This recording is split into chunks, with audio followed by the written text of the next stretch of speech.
CM గారు మాట్లాడుతూ మీ మీద కూడా కొన్ని సంచలనమైన కామెంట్లు చేశారు.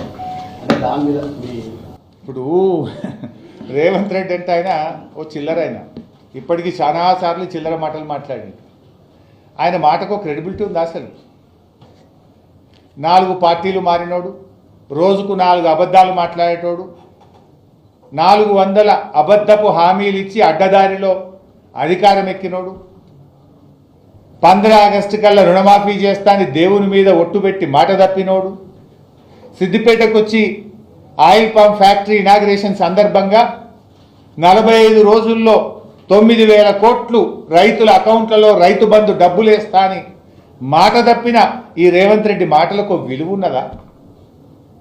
అబద్ధాలు చెప్పుడు, అడ్డమైన మాటలు మాట్లాడుడు, అడ్డదారిలో అధికారాన్ని అనుభవించుడు, అబద్ధాల గారెడితో కాలం వెల్లదీసుడు తప్ప నువ్వు చేసింది ఏమైనా ఉన్నదా రేవంత్ రెడ్డి? దేవుని మీద ఒట్టుబెట్టి, కనబడ్డ దేవుని మీద ఒట్టుబెట్టి రుణమాఫీ ఎగబెట్టింది నువ్వు కాదా? సిద్దిపేటకు వచ్చి 45 రోజుల్లో రైతు బంద్ వేస్తా అని 65 రోజులైనా రైతు బంద్ ఎగబెట్టింది నువ్వు కాదా? అసలు నువ్వు ఎన్ని అబద్ధాలు? అసలు 4 పార్టీలు మారింది నువ్వు, పూటకో పార్టీ మారి ఏ ఎండకు ఆ గొడుగు పట్టే రేవంత్ రెడ్డి నా గురించి మాట్లాడతాడా?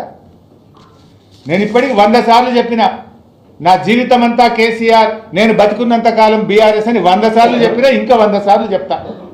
నువ్వేంది చిల్లరోడివి? నువ్వు అసలు నీకు నా గురించి మాట్లాడే నైతికత తక్కువ ఉందా? ఇందాకే అన్న కదా, గురువింద గింజ తన కింద నలుపు తెలియదు అన్నట్టు పార్టీలు మారిన రేవంత్ రెడ్డి ఒకే పార్టీ జీవితం అంతా, పుట్టుక బీఆర్ఎస్లోనే, చావు బీఆర్ఎస్లోనే అని గతంలో చెప్పినా మళ్ళీ చెప్తున్నా. కొత్తగా చెప్పేదేముంది? నువ్వు పూటకో పార్టీ మారుతావు. ఇవాళ కూడా కాంగ్రెస్లో ఉన్నావు, మోడీ గారి పాట పాడుతున్నావు, బీజేపీ పాట పాడుతున్నావు. నువ్వు రేపేడు ఉంటావో తెలియని నువ్వు నా గురించి మాట్లాడు.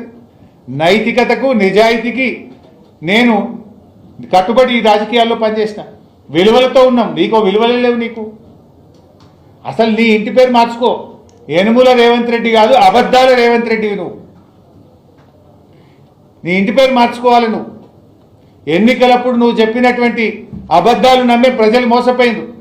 ఇవాళ ముఖ్యమంత్రి కుర్చీలో కూర్చొని కూడా అబద్ధాలే మాట్లాడుతున్నావు నువ్వు. ఒకవైపు జీవో రెన్యూవబుల్ ఎనర్జీ అంటావు, ఇంకోవైపు 24 గంటల ఉచిత కరెంట్ ఇస్తా అంటావు. ఎక్కడికెళ్ళి ఇస్తావు? రెన్యూవబుల్ ఎనర్జీ అంటేనే నీకు నీ ఆర్పీడీసీఎల్కు ఎండ కొడితే కరెంట్ వస్తుంది, ఎండపోతే కరెంట్ పోతుంది. ఇక దానికి 24 గంటల కరెంట్ ఎక్కడికెళ్ళి ఇస్తావు? పచ్చి అబద్ధాలు మాట్లాడుతావు రేవంత్ రెడ్డి. చిల్లర మాటలు మానుకో. చిల్లర బుద్ధి నీది, చిల్లర ఆలోచనలు నీది, పార్టీలు మారే గుణం నీది. నీతి, నిజాయితీ, విలువలతో కూడిన మేము. Thank you.